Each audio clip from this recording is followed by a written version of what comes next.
İspanya'nın kuzey kıyılarında yer alan San Esteban kasabasında. Deniz her sabah aynı saatte sisin içine gömülürdü. Balıkçılar bu durumu sıradan bir doğa olayı olarak görürdü ama kasabanın en yaşlı sakinleri, sisin yalnızca suyu değil, bazen insanları da sakladığını söylerdi. Yıllardır kimse bu hikayelere kulak asmıyordu. Ta ki genç deniz tarihçisi Adrián Velasco, terk edilmiş bir deniz fenerinde bulunan eski bir seyir defterinde tek bir cümleyle karşılaşana kadar. Kayıplar denizde değil, döndüklerini sandıkları yerde başlar. Adrián 32 yaşındaydı ve Madrid Üniversitesi adına eski denizcilik kayıtlarını araştırıyordu. Çocukluğundan beri kaybolan gemilerin hikayelerine ilgi duymuş, sayısız arşiv belgesini incelemişti. Ancak San Esteban'a gelmesinin nedeni yalnızca akademik bir araştırma değildi. Büyük babası Rafael Velasco, 40 yıl önce bu kasabanın açıklarında hiçbir iz bırakmadan kaybolmuştu. Resmi raporlar fırtınayı suçluyordu fakat cesedi hiçbir zaman bulunamamıştı. Adrián, ailesinin yıllardır cevabını aradığı soruya nihayet yaklaşmış olabileceğini hissediyordu. Kasabada geçirdiği ilk gün boyunca Adrián, limandaki yaşlı balıkçılarla konuştu. Çoğu, büyük babasının adını duyunca sessizleşiyor. Gözlerini denize çevirip konuyu değiştirmeye çalışıyordu. İçlerinden yalnızca 80 yaşını aşmış Elias Romero konuşmayı kabul etti. Elleri tuzlu suyun ve yılların izleriyle çatlamıştı. Uzun süre sustuktan sonra alçak bir sesle, "Rafael kötü bir denizci değildi," dedi. O gece fırtına da yoktu. Onu alan şey dalgalar değildi. Adrián bunun ne anlama geldiğini sorduğunda yaşlı adam yalnızca eski deniz fenerini işaret etti. Her şey orada başladı. Fener söndüğü gece yalnızca gemiler değil, insanlar da yollarını kaybetti. Bu sözler mantıklı görünmüyordu ama Elias'ın yüzündeki ciddiyet, anlattıklarının uydurma olmadığını hissettiriyordu. Adrián, güneş batmadan deniz fenerine gitmeye karar verdi. Kayalıkların üzerine kurulmuş Santa Alba deniz feneri, yıllardır kullanılmıyordu. Paslanmış demir kapısı rüzgar estikçe yavaşça sallanıyor, kırık camlardan içeri giren uğultu, binanın boş koridorlarında yankılanıyordu. İçeride ağır bir rutubet kokusu vardı. Spiral merdivenleri çıkarken duvarlara kazınmış tarihleri fark etti. Bazıları onlarca yıl öncesine aitti. Ancak en üst basamağın hemen yanında, taze sayılabilecek bir çizik dikkatini çekti. Taşın üzerine tek kelime kazınmıştı, "Dönme." Harfler öylesine derindi ki bunu yazan kişinin büyük bir panik içinde olduğu anlaşılıyordu. Adrián etrafı incelemeye devam ettiğinde fener odasının zemininde eski bir metal sandık buldu. Sandığın kilidi çürümüş olduğu için kolayca açıldı. İçinden deniz haritaları, pusulalar ve kalın deri kaplı başka bir seyir defteri çıktı. Defterin son sayfalarında düzenli yazılmış kayıtlar bir anda bozuluyor. Satırlar titrekleşiyor ve sonunda yalnızca aynı cümle tekrar ediyordu. "Kıyıya ulaşıyoruz ama kıyı bizi kabul etmiyor." Gece çökerken Adrián fenerin balkonuna çıktı. Deniz olağanüstü sakindi. Ufukta tek bir tekne bile görünmüyordu.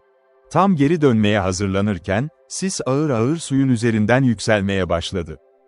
Bu sıradan bir akşam sisi değildi. Rüzgar olmamasına rağmen tek bir yöne doğru ilerliyor, adeta görünmez bir koridor oluşturuyordu. Sisin içinde belli belirsiz bir gemi silüeti seçildi.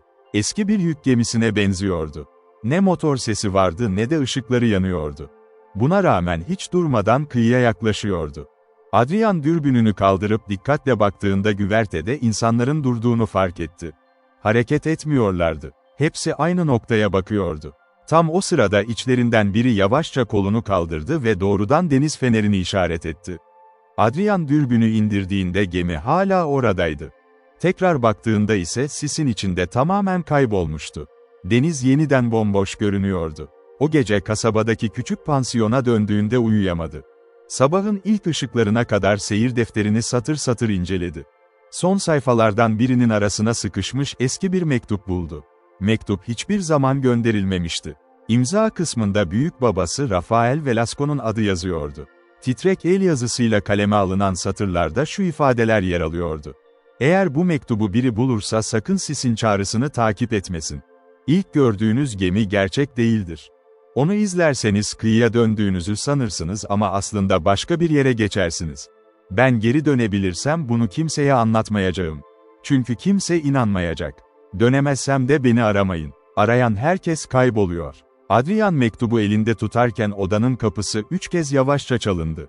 Kapıyı açtığında koridor bomboştu. Tam kapıyı kapatacakken yerde ıslak ayak izlerini fark etti. İzler kapının önünde başlıyor, odanın içine kadar devam ediyor. Sonra da pencerenin önünde aniden sona eriyordu. Pencereyi açıp dışarı baktığında limanı yeniden sis kaplamaya başlamıştı. Sisin içinden ise bu kez çok daha net bir ses yükseliyordu. Bir adam, adını fısıldıyordu. Adrian önce bunun uykusuzluktan kaynaklanan bir hayal olduğunu düşündü. Pencereyi hızla kapatıp perdeyi çekti, ardından birkaç adım geri çekildi. Fakat fısıltı kesilmedi. Aksine, odanın içindeymiş gibi daha belirgin hale geldi. Adrian. Ses ne tehditkardı ne de öfkeliydi. Garip bir sakinliği vardı. Yıllardır tanıdığı birinin onu usulca çağırmasına benziyordu. Birkaç saniye sonra ses sustu. Odanın içini ağır bir sessizlik kapladı. Yalnızca duvardaki eski saatin tik-takları duyuluyordu. Adrian derin bir nefes alıp pencereyi yeniden açtı.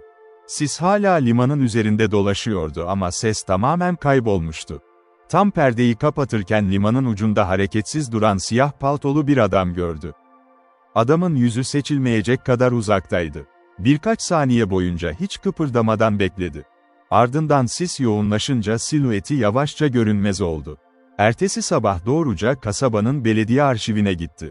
Tozlu raflarda onlarca yıl öncesine ait gazete kupürlerini incelemeye başladı. İlk saatlerde büyük babasıyla ilgili bildiklerinden farklı hiçbir bilgi bulamadı. Ancak 1968 yılına ait yerel bir gazetede küçük bir haber dikkatini çekti. Haberin başlığı, "Bir gecede 4 denizci daha kayıp" şeklindeydi. Haberin ayrıntılarında ilginç bir ifade yer alıyordu. Kaybolan 4 kişinin de son kez aynı eski yük gemisini gördüklerini söyledikleri yazıyordu. Yetkililer bunu sis nedeniyle oluşan bir göz yanılması olarak değerlendirmişti. Fakat birkaç gün sonra bu 4 kişinin de hiçbir iz bırakmadan ortadan kaybolduğu belirtiliyordu. Adrian sayfaları çevirdikçe benzer haberlerin onlarca yıl boyunca tekrarlandığını fark etti. İsimler değişiyor, tarihler değişiyor ama hikaye hep aynı kalıyordu. Önce sis beliriyor, ardından eski bir gemi görülüyor, sonra da insanlar kayboluyordu.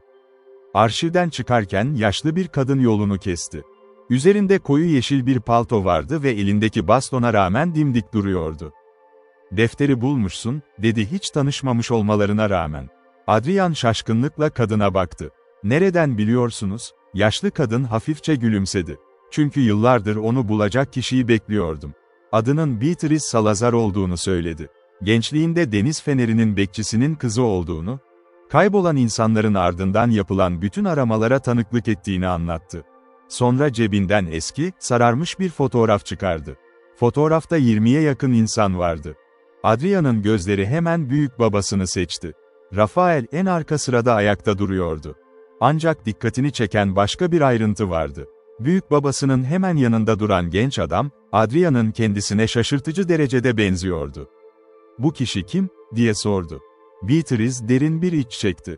Adı Mateo Ruiz'di. Fotoğraf çekildikten 2 gün sonra kayboldu.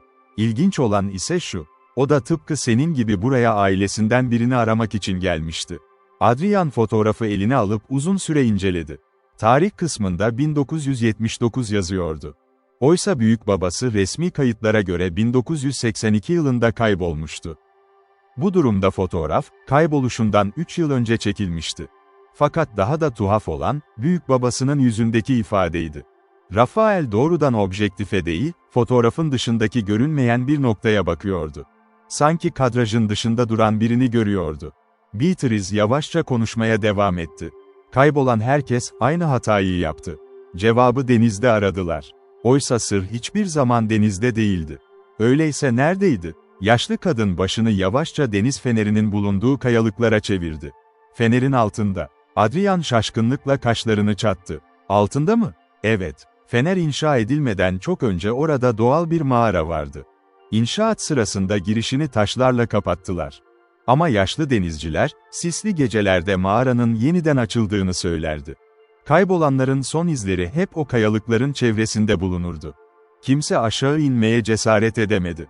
Çünkü dönebilen olmadı." Bu sözlerden sonra Adrian'ın aklındaki bütün parçalar yavaş yavaş birleşmeye başladı. Büyük babasının mektubu, eski yük gemisi, geceleri duyduğu fısıltılar ve fotoğraftaki insanlar. Hepsi onu aynı yere yönlendiriyordu. Cevap denizin üzerinde değil, kayalıkların altında saklıydı. O akşam güneş batmadan önce sırt çantasını hazırladı, güçlü bir el feneri, ip, tırmanış ekipmanları ve fotoğraf makinesini yanına aldı. Çünkü artık geri dönüşü olmayan bir yolculuğa çıkacağını hissediyordu. Sis yeniden çökmeye başlamıştı ve uzaktan, eski deniz fenerinin bulunduğu kayalıkların arasından gelen derin bir uğultu. Sanki yıllardır sakladığı sırrı sonunda birine göstermeye hazırlanıyordu. Güneş ufkun arkasına çekilirken kayalıkların üzerindeki rüzgar sertleşmeye başladı. Adrian, deniz fenerine çıkan dar patikayı ağır adımlarla tırmanırken çevresindeki sessizliğin alışılmadık olduğunu fark etti. Martılar ortadan kaybolmuştu. Dalgalar kıyıya vuruyor olmasına rağmen çıkardıkları ses bile sanki sis tarafından emiliyordu. Fenere ulaştığında doğruca Beatrice'in sözünü ettiği uçurumun kenarına yöneldi. İlk bakışta yalnızca yosun tutmuş kayalar görünüyordu. Ancak el fenerinin ışığını dikkatle gezdirince, kayaların arasında insan eliyle örülmüş eski bir taş duvar seçti. Duvarın bir kısmı çökmüş, arkasında dar bir geçit açığa çıkmıştı. Çatlaklardan içeri tuzlu hava yerine buz gibi bir rüzgar esiyordu. Bu, mağaranın hala açık olduğunun en büyük kanıtıydı. İpini sağlam bir kayaya sabitleyip aşağı inmeye başladı. Kayaların yüzeyi yılların nemiyle kayganlaşmıştı. Yaklaşık 10 metre indikten sonra dar bir çıkıntıya ulaştı. Buradan mağaranın girişi açıkça görünüyordu. İçeriden düzenli aralıklarla su damlama sesi geliyor. Karanlığın derinliklerinden ise anlam veremediği metalik bir uğultu yükseliyordu. Adrian birkaç adım ilerlediğinde mağaranın duvarlarında eski kazımalar fark etti. Çoğu denizcilere ait işaretlerdi. Fakat bazıları yalnızca tek kelimeden oluşuyordu. Bekle, dinleme, geri dön. Bu uyarılar farklı yıllarda, farklı kişiler tarafından kazınmış gibiydi. Bazılarının üzerine yeni çizikler eklenmiş, sanki biri eski uyarıları silmeye çalışmıştı. Mağara beklediğinden çok daha büyüktü. Dar koridor birkaç dakika sonra devasa bir boşluğa açıldı. Tavandan sarkan sarkıtlar, el fenerinin ışığında hayalet gibi parlıyordu. Zeminde ise deniz suyunun oluşturduğu ince bir gölet vardı. Adrian suyun kenarında paslanmış bir gaz lambası, çürümüş bir sırt çantası ve neredeyse tamamen çamura gömülmüş eski bir fotoğraf makinesi buldu. Makineyi temizlediğinde markasını okuyabildi. Bu model, büyük babasının kullandığı fotoğraf makinelerinden biriydi. Kalbi hızla çarpmaya başladı. Demek ki Rafael gerçekten buraya kadar gelmişti. Tam o sırada mağaranın derinliklerinden hafif bir ışık belirdi. El fenerine benzemiyordu. Solgun mavi renkteydi ve yavaşça hareket ediyordu. Adrian içgüdüsel olarak kayaların arkasına saklandı. Işık yaklaştıkça bir insan silüeti seçilmeye başladı. Uzun boylu, yaşlı bir adamdı.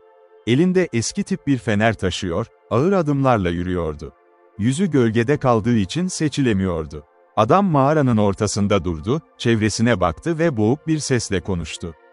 Bir kişi daha geldi. Adrian nefesini tuttu. Mağarada başka biri daha mı vardı? Cevap birkaç saniye sonra karanlığın içinden geldi. Her zaman biri geliyor. Bu ikinci ses çok daha gençti. Adrian yavaşça bulunduğu yerden eğilip baktığında mağaranın diğer tarafında en az 6 kişinin daha ayakta durduğunu gördü. Hiçbiri konuşmuyordu. Hepsi eski kıyafetler giyiyordu. Bazılarının üzerindeki ceketler onlarca yıl öncesine aitti. Yüzlerinde şaşırtıcı derecede sakin ifadeler vardı. En ürkütücü ayrıntı ise hiç yaşlanmamış gibi görünmeleriydi. Yaşlı adam yeniden konuştu. Bu kez hangisini arıyorsun? Sessizlik birkaç saniye sürdü. Sonra grubun en arkasındaki biri öne çıktı. Adrian'ın dizleri titremeye başladı. Adamın yüzünü daha önce yalnızca eski aile albümlerinde görmüştü. Bu, büyük babası Rafael Velasco'ydı. Saçları fotoğraflardaki kadar siyahtı. Yüzünde geçen 40 yılın en küçük izi bile yoktu. Sanki kaybolduğu gün mağaraya girmiş ve zaman onun için tamamen durmuştu. Rafael yavaşça başını kaldırdı. Gözleri doğrudan Adrian'ın saklandığı kayaya çevrildi. Onun orada olduğunu biliyordu. Dudakları yavaşça aralandı. Artık saklanmana gerek yok, Adrian. Adrian'ın bütün vücudu buz kesildi. Hayatında bu mağaraya ilk kez geliyordu. Kimseye geldiğini söylememişti. Büyük babası ise onu adıyla çağırmıştı. Üstelik sanki geleceğini yıllardır bekliyormuş gibi. Bu an, Adrian'ın yalnızca kayıp bir aile ferdini bulduğu an değildi. Aynı zamanda bütün gerçeklerin şimdi başlayacağını hissettiği andı. Adrian saklandığı kayanın arkasından yavaşça çıktı. Ayaklarının altındaki taşlar gıcırdarken mağaradaki herkes aynı anda ona döndü. Hiçbirinin yüzünde şaşkınlık yoktu. Sanki gelişini çok önceden biliyorlardı. En önde duran Rafael birkaç adım yaklaştı. Aralarındaki mesafe birkaç metreye düştüğünde Adrian'ın boğazı düğümlendi. Çocukluğundan beri yalnızca fotoğraflarda gördüğü adam şimdi karşısında dimdik duruyordu. Yüzünde yılların bırakması gereken en küçük bir iz bile yoktu. Derin bir sessizlikten sonra Adrian titrek bir sesle, "Sen, gerçekten büyük babam mısın?" diye sordu. Rafael başını hafifçe eğdi. "Evet, ama beni aramak için çok geç geldin." Adrian bu sözlerin anlamını kavrayamadı. Herkes öldüğünü düşündü. "Seni yıllarca aradılar. Neden geri dönmedin?" Rafael gözlerini yere çevirdi. Cevap vermeden önce mağaranın derinliklerinden gelen uğultuyu dinledi. Sonra ağır ağır konuşmaya başladı. "İnsan bazen geri dönemez diye değil. Dönerse daha büyük bir felaketi yanında götüreceği için burada kalır." Adrian öfkeyle bir adım öne çıktı. "Bütün bunların anlamı ne? Burada ne saklıyorsunuz?" Rafael uzun süre sustu. Ardından mağaranın en dip kısmını işaret etti. "Gerçeği görmek istiyorsan benimle gel." Grubun diğer üyeleri tek kelime etmeden kenara çekildi. Adrian, Rafael'in peşinden yürümeye başladı. Koridor giderek daralıyor, mağaranın duvarları siyaha çalan parlak taşlarla kaplanıyordu. Birkaç dakika sonra önlerine devasa bir boşluk açıldı. Burası mağaranın en derin kısmıydı.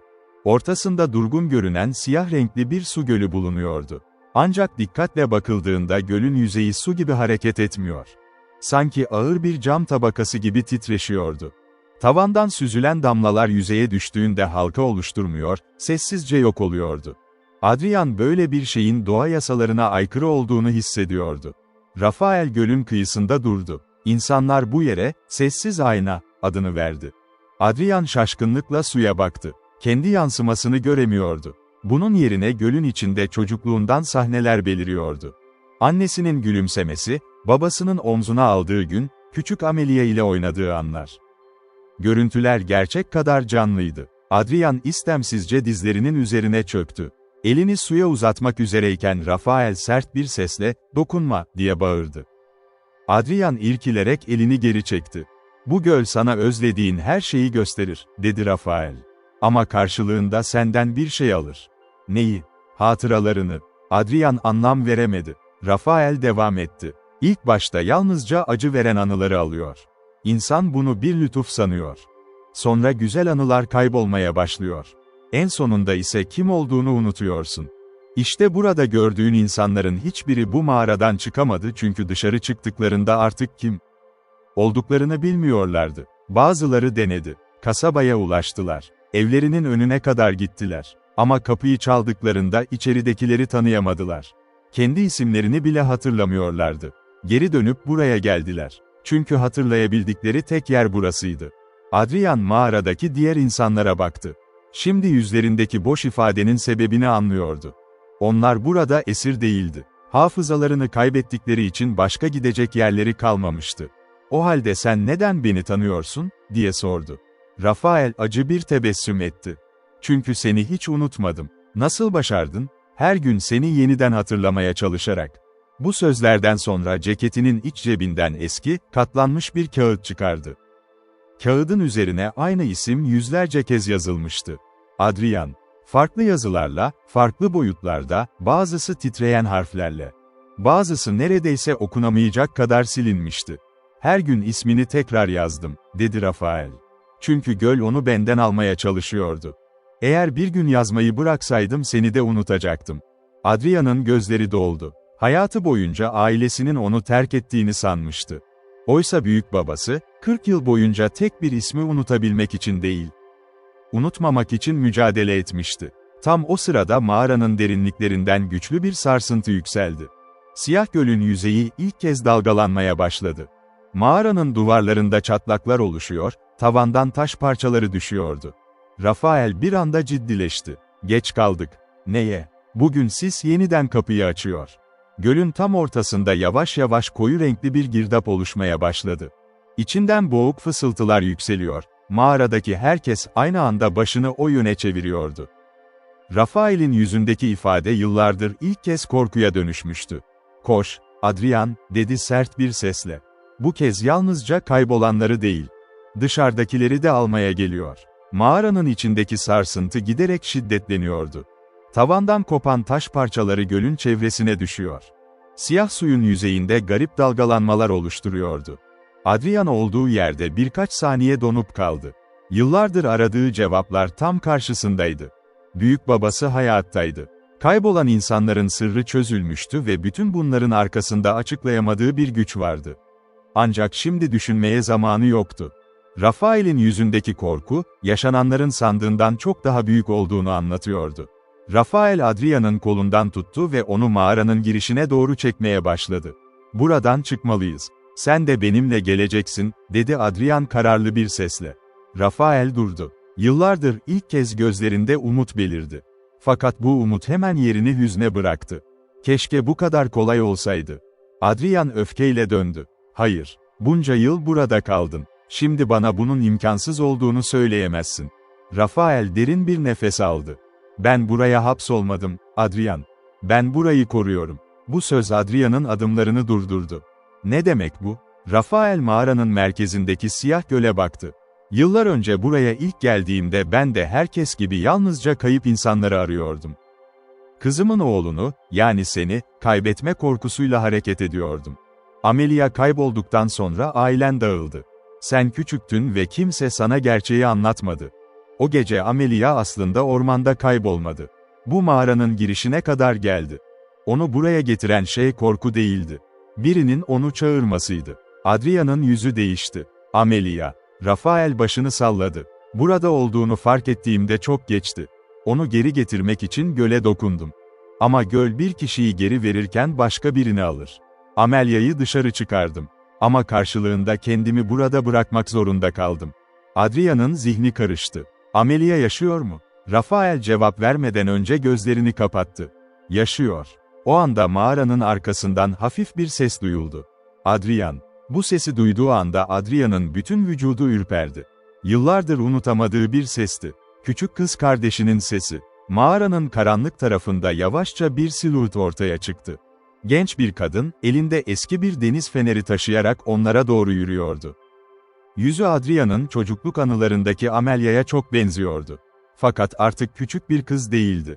Yetişkin bir kadındı. Adrian konuşamadı. Amelia ona baktı. Gözlerinden yaşlar süzüldü. "Abi." Adrian'ın gözleri doldu. Yıllarca ölü olduğunu düşündüğü kardeşi karşısındaydı. İkisi birkaç saniye boyunca yalnızca birbirlerine baktılar. Sonra Adrian ona doğru koştu ve sarıldı. O an mağaradaki bütün sesler kaybolmuş gibiydi. Ne sarsıntı vardı ne de gölün uğultusu. Sadece yıllar sonra birbirini bulan iki kardeşin sessizliği vardı. Fakat Rafael'in sesi onları yeniden gerçeğe döndürdü. Vakit kalmadı. Adrian geri döndü. Göl artık tamamen hareketlenmişti. Siyah yüzeyin üzerinde onlarca insan yüzü belirmeye başlamıştı. Kayıp olanların hepsi oradaydı. Sanki göl yıllardır sakladığı herkesi aynı anda serbest bırakmaya hazırlanıyordu. Amelia korkuyla geri çekildi. "Başladı." Adrian ona baktı. "Nedir bu?" Amelia cevap verdi. "Kapı açılıyor." "Ne kapısı?" Rafael ağır bir sesle konuştu. "Bu yer insanları kaybetmiyor, Adrian. İnsanların zamanını saklıyor. Kaybolan herkes aslında başka bir yere gitmiyor. Onların yaşadığı yıllar burada birikiyor. Ama bu denge bozulursa, dışarıdaki dünya ile burası birbirine karışır." Adrian göle baktı. "Yani bütün kaybolan insanlar. Burada." Tam o anda mağaranın içinden güçlü bir ışık yayıldı. Siyah gölün ortasında eski yük gemisinin görüntüsü belirdi. Ancak bu kez gemi sisin içinde değil, doğrudan mağaranın içinde duruyordu. Güvertesinde yüzlerce insan vardı. Hepsi sessizce Adrian'a bakıyordu. Aralarında tanıdığı yüzler de vardı. Yıllar önce kaybolan denizciler, eski fotoğraflardaki insanlar ve en sonunda küçük Amelia'nın çocukluk hali. Adrian nefesini tuttu. Küçük kız ona gülümsedi. "Hoşça kal abi." Bir anda görüntü dağıldı. Adrian o anda anladı. Mağara yalnızca insanları saklamıyordu. Anıları da saklıyordu. Rafael Adrian'ın omzuna elini koydu. "Artık karar vermelisin." "Ne kararı?" Kapıyı kapatmak için birinin burada kalması gerekiyor. Adrian sessiz kaldı. Çünkü Rafael'in ne demek istediğini anlamıştı. Yıllar önce büyük babası aynı seçimi yapmıştı. Şimdi sıra ona gelmişti. Adrian birkaç saniye boyunca hiçbir şey söylemedi. Mağaranın içindeki uğultu giderek yükseliyor. Siyah gölün yüzeyindeki dalgalar taş duvarlara çarpıyordu. Önünde iki seçenek vardı. Ya dışarı çıkacak ve yıllardır kaybettiği ailesine yeniden kavuşacaktı ya da burada kalıp aynı kaderi paylaşacaktı. Fakat gözlerini Rafael'e çevirdiğinde, büyük babasının yüzündeki yorgunluğu gördü. 40 yıl boyunca yalnızca yaşlanmadan beklememişti. Her gün aynı acıyı yeniden yaşamıştı. Sevdiklerinin dünyadan silinmesini izlemiş. Kendi hayatını feda ederek başkalarının dönmesini sağlamıştı. "Hayır," dedi Adrian sessiz ama kararlı bir sesle. Rafael ona baktı. "Ne hayır? Bu döngü devam etmeyecek." Adrian cebinden büyük babasının ona verdiği eski kağıdı çıkardı. Üzerinde yüzlerce kez yazılmış kendi adı vardı. Kağıdı dikkatle inceledi. Sonra mağaranın duvarlarındaki yazıları hatırladı. Yıllardır buraya gelen herkes aynı şeyi yapmıştı. Korkmuş, kaçmaya çalışmış ve sonunda kendisini kaybetmişti. Ama hiç kimse buranın neden insanları çektiğini anlamaya çalışmamıştı. Bu yer insanların anılarını alıyordu çünkü insanlar ona anılarını veriyordu. Korkularını, pişmanlıklarını, kaybettikleri insanlara duydukları özlemi. Adrian yavaşça göle doğru yürüdü. Rafael hemen önüne geçti. "Ne yapıyorsun? Kapıyı kapatmanın başka bir yolu olmalı." "Yok. Çünkü herkes aynı şeyi denedi." Rafael sustu. Adrian devam etti. "Herkes bir şey kaybetti ve onu geri almak istedi. Bu yüzden göl onları kontrol etti. Ama ben geri almak için gelmedim." Amelia şaşkınlıkla ona baktı. "O zaman neden geldin?" Adrian kardeşine baktı. "Gerçeği öğrenmek için." Sonra gölün karşısına geçti. "Ve artık gerçeği biliyorum." Siyah su hareketlendi. İçinden fısıltılar yükseldi. Yüzlerce ses aynı anda Adrian'ın zihnine dolmaya başladı. "Babanı geri getirebiliriz. Çocukluğunu geri verebiliriz. Kaybettiğin her şeyi sana verebiliriz." Adrian gözlerini kapattı. Bir anlığına kendini başka bir yerde gördü. Çocukluğundaki evindeydi. Annesi mutfakta yemek hazırlıyor, babası kapının yanında gülümsüyor, küçük Amelia bahçede koşuyordu. Her şey mükemmeldi. Yıllardır özlediği hayat karşısındaydı. Bir adım atsa onlara kavuşacaktı. Ama sonra fark etti. Annesinin yüzünde küçük bir ayrıntı vardı. Gülümsemesi aynıydı. Ama gözleri boştu. Çünkü bu gerçek değildi. Bu yalnızca onun kaybetmekten korktuğu şeylerin bir kopyasıydı. Adrian gözlerini açtı. "Sen insanları geri getirmiyorsun." Sesi mağarada yankılandı. "Sen sadece onların acılarını kullanıyorsun." Göl aniden şiddetle kabardı. Mağara sarsıldı. Yıllardır sessiz kalan insanlar ilk kez hareket etmeye başladı. Kaybolan kişiler birbirlerine bakıyor, sanki uzun bir uykudan uyanıyorlardı. Rafael şaşkınlıkla Adrian'a baktı. "Nasıl?" Adrian başını kaldırdı. "Çünkü senden farklı olarak burada kalmaya çalışmıyorum." Sonra cebinden eski fotoğrafı çıkardı. Amelia'nın çocukken çekilmiş fotoğrafıydı. Fotoğrafı gölün üzerine bıraktı. "Kaybettiklerimizi hatırlamak onları burada tutmak anlamına gelmez." Fotoğraf suya değdiği anda gölün yüzeyi çatlamaya başladı. Önce ince bir çizgi oluştu. Sonra yüzlerce çatlak yayıldı. Mağaranın içindeki karanlık geri çekilmeye başladı. Siyah suyun içinden yükselen sesler önce öfkeye, sonra acıya dönüştü. Çünkü ilk kez biri ona korkuyla değil, kabullenerek karşı koyuyordu. Rafael Adrian'a baktı. "Başardın." Fakat Adrian gülümsedi. "Hayır, biz başardık." O anda mağaranın her köşesinde ışık belirdi. Kayıp insanlar tek tek görünmeye başladı. Bazıları şaşkındı, bazıları korkmuştu. Bazıları ise yıllardır bekledikleri anın geldiğini anlamış gibiydi. Yaşlı denizciler, genç araştırmacılar, yolcular. Hepsi sessizce çıkışa doğru ilerledi. En son Rafael kaldı. Adrian ona baktı. "Sen de gel." Rafael başını salladı. "Artık gelebilirim." İlk kez yüzünde gerçek bir huzur vardı. Yıllardır beklediği an gelmişti. Üçü birlikte mağaranın çıkışına doğru yürümeye başladı. Arkalarında kalan siyah göl tamamen yok oluyor. Taş duvarlar yavaş yavaş kapanıyordu. Dışarı çıktıklarında sabah olmak üzereydi. San Esteban de la Niebla kasabasının üzerinde yıllardır görülmeyen bir manzara vardı. Güneş, sis tamamen dağılmıştı. Deniz sakinleşmişti. Ve eski Santa Alba deniz fenerinin ışığı, yıllardır çalışmamasına rağmen ilk kez yeniden yanıyordu. Aradan aylar geçti. Kasaba halkı o gece yaşananları hiçbir zaman tam olarak öğrenemedi. Resmi kayıtlara göre yıllar önce kaybolan bazı insanlar gizemli bir şekilde geri dönmüştü. Kimse bunun nasıl mümkün olduğunu açıklayamadı. Adrian ise artık deniz tarihçisi olarak değil, kaybolan hikayeleri arayan biri olarak tanındı. Dünyanın farklı yerlerine gidiyor, insanların geride bıraktığı sırları araştırıyordu. Fakat her zaman yanında küçük bir eşya taşıyordu. Eski bir fotoğraf. Fotoğrafın arkasında tek bir cümle yazıyordu. Kaybolan her şey bulunmak için gitmez. Bazıları bize, neyi asla kaybetmememiz gerektiğini hatırlatmak için kaybolur. Ve San Esteban de la Niebla'da yaşayanlar hala bazı geceler denizin üzerinde hafif bir sis görürler. Ama artık korkmazlar. Çünkü bilirler ki bazı kapılar sonsuza kadar kapanmaz. Bazıları yalnızca doğru kişinin gelip onları kapatmasını bekler.